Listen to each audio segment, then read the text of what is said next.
hanno dovuto caricarla su 2 carri attrezzi per portarla via.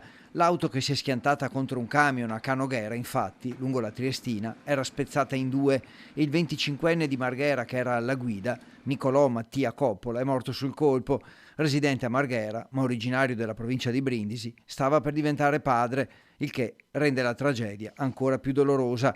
Il giovane, a bordo di un Alfa 147, stava percorrendo la Triestina in direzione di Mestre attorno alle 6:30 del mattino, quando improvvisamente, per cause da accertare, si è scontrato con un camion che viaggiava in direzione opposta. Uno schianto terribile che non ha lasciato scampo al giovane. Troppo violento l'impatto, tanto che l'auto si è completamente incastrata sotto il mezzo pesante ed è servito un lungo lavoro dei vigili del fuoco, accorsi con 2 squadre da Mestre, per disincastrare l'Alfa. I sanitari del SUEM invece non hanno potuto far altro che constatare il decesso del 25enne.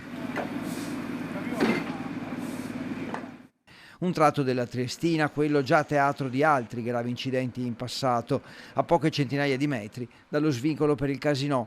Il traffico è stato temporaneamente bloccato e quindi deviato dagli agenti della polizia locale, giunti sul posto numerosi per i rilievi e per ricostruire la dinamica dell'incidente, a cui potrebbe aver contribuito la pioggia e l'asfalto bagnato.